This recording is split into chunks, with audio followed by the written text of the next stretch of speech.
I'm Leslie Kanan of Village Health, and this is kind of part two from yesterday's video regarding rib cage and diaphragmatic breath. Today we're going to go over that rib cage and diaphragmatic breath and talk about the pelvic floor and how the pelvic floor moves in tandem with the diaphragm to get the pelvic floor and diaphragm moving back together again, because we're born that way, but somewhere along the line we lose that.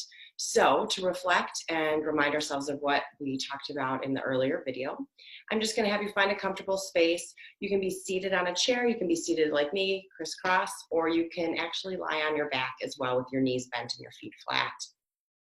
You're just going to start by inhaling through your nose and exhaling through your mouth. And as you're doing that, you just want to think about, where is this breath going in your body? And you can even close your eyes to feel that.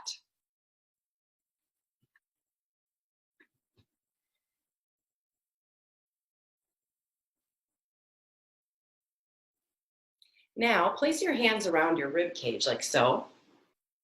And as you inhale, you want to feel that rib cage expand three-dimensionally. And as you exhale, the ribs come back together. So inhale and breathing three-dimensionally into the rib cage. And exhale as the ribs settle back down and come back together. Now the other visual, and it's important to visualize this as well, it helps that mind-body connection, is what's the diaphragm doing? So the diaphragm, I like to think of it, it's a muscle that connects the bottom ribs. And I said yesterday, I like to think of it like a balloon, so that as you inhale and you expand your rib cage three-dimensionally, that diaphragm drops down. And as you exhale and the ribs come, you can feel them come back together, the diaphragm is drawing back up, kind of mirroring the roof of your mouth as it comes up. So try that a couple times with that visual. Inhale, breathing three-dimensionally into the rib cage, feeling the diaphragm draw down or visualizing it. And as you exhale, the diaphragm draws back up as the ribs come back together. That diaphragm's drawing up, mirroring the roof of the mouth. So inhale, breathing three-dimensionally into that rib cage and feeling that diaphragm draw down. And as you exhale, the diaphragm comes back up and the rib cage comes back together. So let's move into the pelvic floor. So the pelvic floor moves the same way. So you can kind of think of it that it's going to mirror that diaphragm.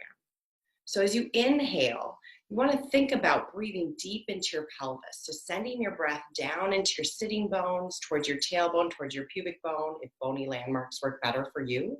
Or if you want to think of your pelvis like a hollow bowl and you want to touch your breath to every part of the inside of that bowl.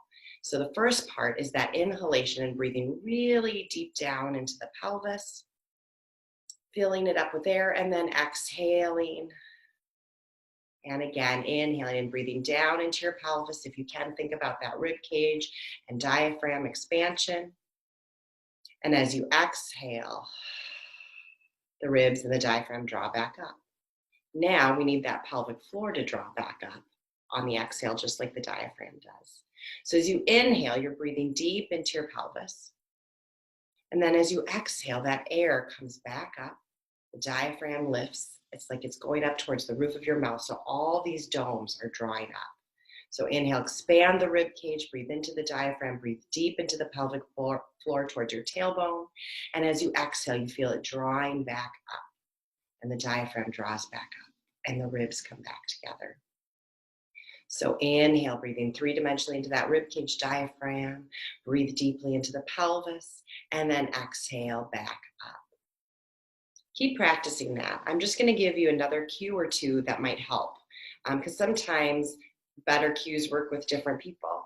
So another cue to think about is that as you inhale, you're inhaling down your spine towards your tail and breathing into your tailbone, and then exhale back up your spine. So as you inhale, you're breathing down towards the tailbone, you're filling up your tail and your sacrum with air, and then as you exhale, back up. Another one is to think about lifting your internal organs as you exhale. So as you inhale, you still fill up that pelvic bowl or breathe down and towards your tail and sits bones.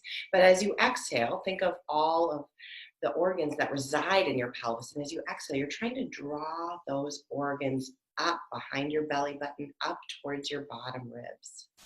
And inhale, fill up that pelvis with air. And then as you exhale, you're trying to think of lifting those internal organs up with that pelvic floor. You can visualize it like a hammock holding everything up. And then as you inhale, you draw back down again.